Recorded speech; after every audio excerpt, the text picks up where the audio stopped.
আসসালামু আলাইকুম। আমি আপনাদেরকে আজকে আরেকটি নতুন রেসিপি বানিয়ে দেখাবো। সেটা হচ্ছে ফুলকপির পাকোড়া। ফুলকপিটা আমি আগে থেকে সিদ্ধ করে রেখেছি পাকোড়া বানানোর জন্য। এখন আমি ব্যাটার তৈরি করে নিব।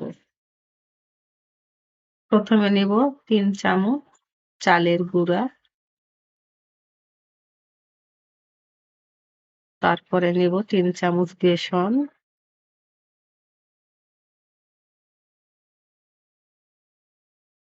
১ চামচ দিয়ে দিব শুকনা মরিচের গুঁড়া, হলুদ গুঁড়া ১/২ চামচ, জিরা গুঁড়া দিয়ে দিলাম, গোলমরিচ গুঁড়া দিলাম, স্বাদ মতো লবণ, আদা বাটা দিয়ে মিক্স করে নিব। আমি এখন এখানে পানি দিব। পানিটা অল্প, অল্প করে মিশাবো। পানিটা ঠান্ডা, গরম না। আপনার ঠান্ডা পানি দিয়ে মিশাবেন। অল্প, অল্প করে পানি দিবেন। ব্যাটারটা তৈরি হবে ঘনও না, পাতলাও না। আমি এখন এখানে সামান্য একটু কাশ্মীরি মরিচ গুঁড়া দিয়ে দিচ্ছি কালারের জন্য। আবারও ভালো করে মিশাবো আস্তে, আস্তে।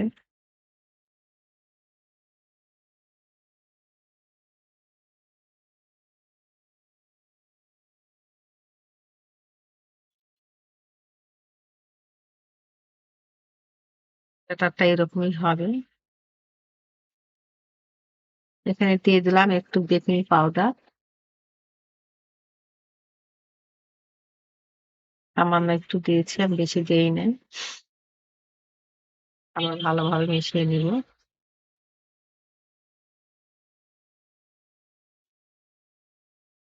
আমি এখন কড়াইয়ে তেল গরম করে নিব।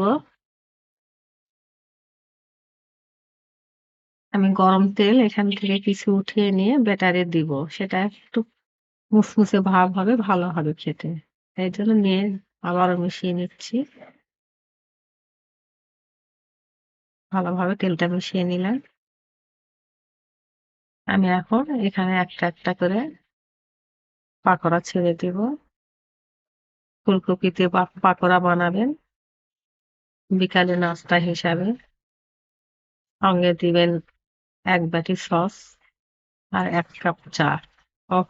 খেতে অনেক ভালো লাগবে। সবাই বসে খাবেন, ভালো লাগবে।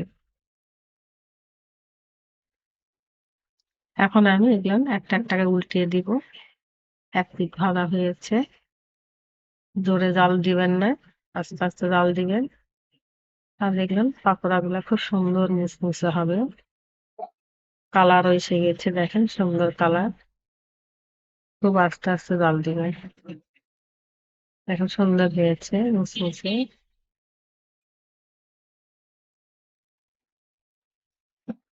এই যে কালার হয়েছে, দেখেন আস্তে, আস্তে কালার হচ্ছে।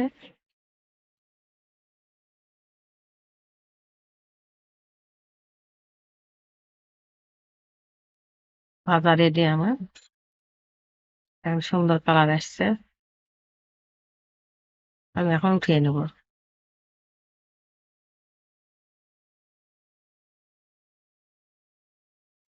আমি এখন উঠে নিলাম।